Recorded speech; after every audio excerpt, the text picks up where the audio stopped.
And for that, too, we need to develop a common market, common standards. So this is indeed a very important agreement, and an agreement that also brings with it a Transatlantic Economic Council to be a permanent body with senior people on both sides of the Atlantic that will look at all those issues in a concrete manner, in which way we can make it move forward. The BBC reported that the US and EU had agreed on a single market. By announcing a new economic community integration, they were simply repeating what had been done in America and the EU on a larger scale. The accord states that the two blocs will aggressively push regulatory convergence in more than 35 areas, from financial services, intellectual property, military, education, mergers and acquisitions. They also agreed to jointly push a global carbon tax. We recognize that we have a problem with greenhouse gases. We agree there is a global threat, it's a serious threat. We agree there is the need to establish a limit to greenhouse gases. We need to discuss the possible pricing of CO2. How can we translate this into a market economic compatible scheme? We have agreed to establish a high-level group, a forum. This EU-US result is translated into the G8, debated together with the outreach countries, China, South Africa, Brazil, among others, and India. A global solution to a global problem. If Bilderberg succeeds, America falls. All the victimized countries lose their sovereignty. Bilderberg is not a person, it's not an idea, it's an ideal, a very powerful group of people working together and from the positions of ultimate and absolute power, destroying every constitution on earth, no matter how powerful the constitution of the nation is. That's what these people do. The African Union arose out of the African Economic Community, set up in the early 1980s. The African Union is financed by a consortium of international bodies, governments, and corporations. The African Union Army serves as an enforcement arm for the New World Order's exploitation of Africa.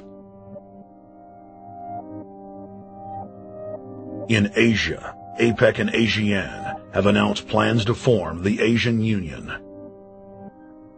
consisting of Asian and Pacific nations, having more than 3 billion people within its borders.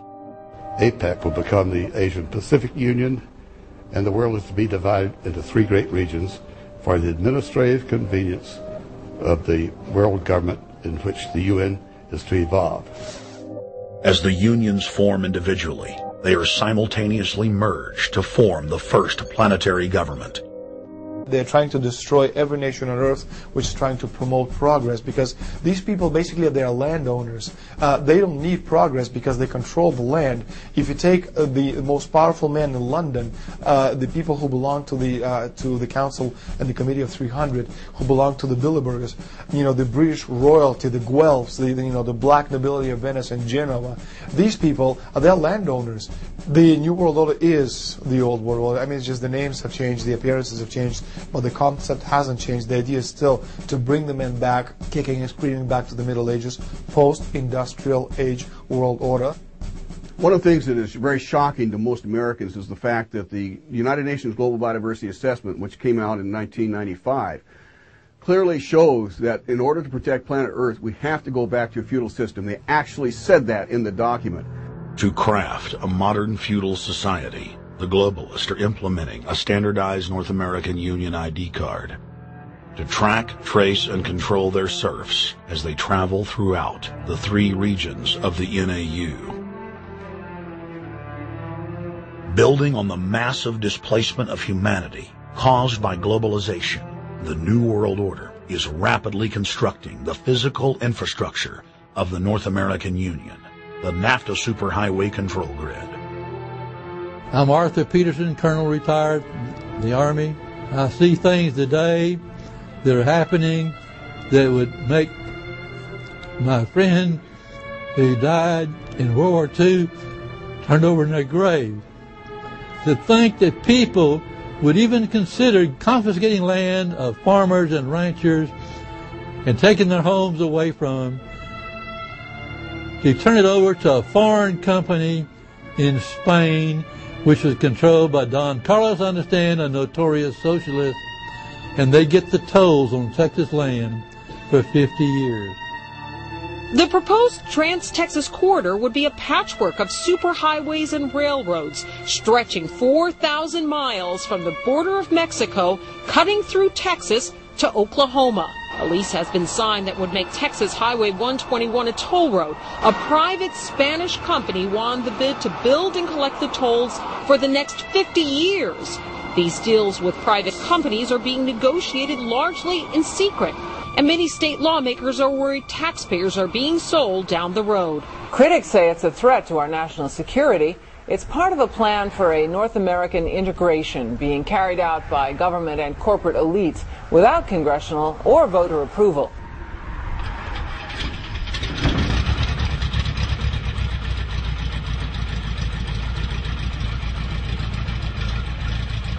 We took to the air over central Texas to get a bird's-eye view of the Trans-Texas Corridor, which is under construction and will form the heart of the Trans-NAFTA superhighway system.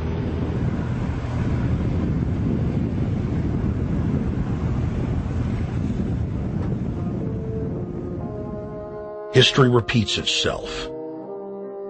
2,000 years ago, all roads led to Rome. Rome constructed and maintained more than 10,000 miles of roads throughout its empire. The roads were used to project Roman military power, to control commerce, and to bind the nations and peoples they ruled. Rome also demanded tribute. Roman subjects from Albion to Judea were forced to pay a tax to use the roads. The Romans would then use the tax to dominate their subjects. Today's superhighways are a powerful tool in the globalist arsenal. They are instrumental in tearing down national borders and merging nation-states into larger confederations. Foreign governments and corporations are predatorily seizing infrastructure across North America, but nowhere has their attack been greater than in Texas. Texas is the front line. Over 8,000 miles of existing roads and land are being handed over to government-backed foreign companies. Foreign companies buy the legislators, who then turn over complete control to the same foreigners who finance their campaigns. Government power is then illegally transferred to unelected quasi-governmental regional boards that circumvent local governments and the will of the people. The next stage of this world government plan is to have a transportation control, and that is called the NAFTA superhighway, or in Texas called the Trans-Texas Corridor. It confiscates 584,000 acres of land to be transferred into control of a Spanish company which will collect tolls in Texas for the next 50 years, and there's no limit in the amount of tolls that can be collected. More than 80 federal and state highways have been designated as international arteries. The I-35 NAFTA corridor starts deep inside Mexico and travels through the middle of the United States and ends in central Canada. Container ships from Asia dump their cargo on the Pacific side of Mexico. It then travels duty-free by rail to the new Kansas City inland port, now considered sovereign soil of Mexico, in the heart of the United States. Under international agreements, predominantly foreign companies are placing tolls on already existing paid-for roads. Federal, state, and corporate documents show that they will then use the revenue raised to build up the transportation infrastructure of Mexico, not the United States or Canada, so foreign-made products can pour in even faster from Mexico. Revenues raised will also be used to fund the fledgling North American Union and its growing bureaucracy. Bottom line, they're using our own money to enslave us. First of all, they're proposing a North American tribunal, which would be similar to what we have in Chapter 11 of the NAFTA agreement, which is trumped by international law. The U.S. Supreme Court and our Constitution could potentially be rendered invalid, and what we would have is new North American business law that would trump what we have here in the United States. What is also interesting to note that the NAFTA headquarters is in Mexico and controls the United States